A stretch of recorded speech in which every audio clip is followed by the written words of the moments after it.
नमस्कार दोस्तों, विश्व प्रेस स्वतंत्रता सूचकांक 2026 जारी हुआ है और उसमें कहा गया है कि आधे से ज्यादा विश्व में प्रेस की स्वतंत्रता पिछले 25 वर्षों में अपने निम्नतम स्तर पर है और बहुत बड़े संकट से प्रेस स्वतंत्रता गुजर रही है। इस रिपोर्ट में क्या है और इस तरह की बाहरी रिपोर्ट कितनी विश्वसनीय है, समझते हैं गरिमा मैडम से। जी, वर्ल्ड प्रेस फ्रीडम इंडेक्स हाल ही में जारी हुआ है। तो सबसे पहले तो आपको जानना आवश्यक है कि इसे कौन जारी करता है।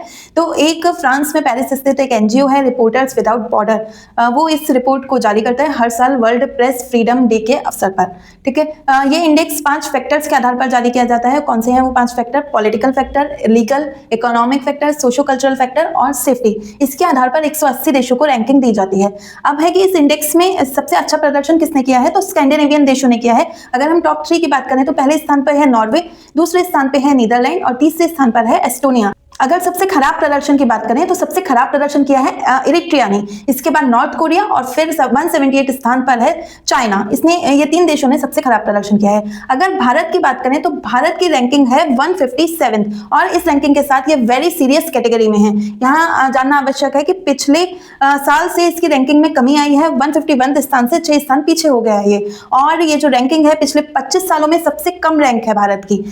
यहाँ पर एक बात जानने की है कि अगर साउथ एशिया देशों की बात करें तो अफगानिस्तान को छोड़कर बाकी सभी देशों की रैंकिंग भारत से अच्छी है। जैसे कि जो नेपाल है वो 87वें स्थान पर है और अगर पाकिस्तान की बात करें तो वो भी 153 स्थान पर है। तो यहाँ पे इन देशों में इस सूचकांक के आधार पर प्रेस की स्वतंत्रता का स्तर अच्छा बताया गया है भारत की तुलना में।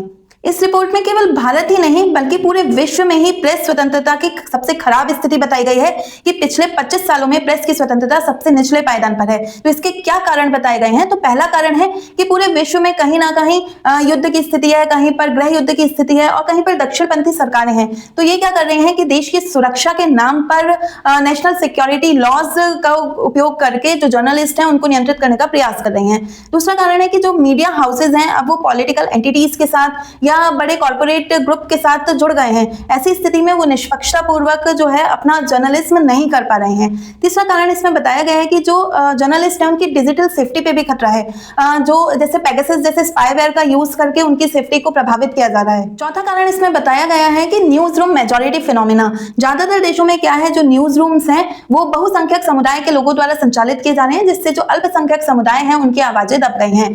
तो यहाँ पर ये कुछ कारण बताए गए। दोस्तों, प्रेस स्वतंत्रता सूचकांक जैसे बाहरी सूचकांकों को पूर्णतः निष्पक्ष तो नहीं माना जा सकता, किंतु फिर भी भारत की गिरती स्थिति चिंताजनक है। आप कमेंट बॉक्स में जरूर बताइए कि आप इस सूचकांक को कितना निष्पक्ष मानते हैं और सेल्फ स्टडी वाला से जुड़े रहिए। वीडियो को ज्यादा से ज्यादा शेयर कीजिए। जय हिंद, जय भारत।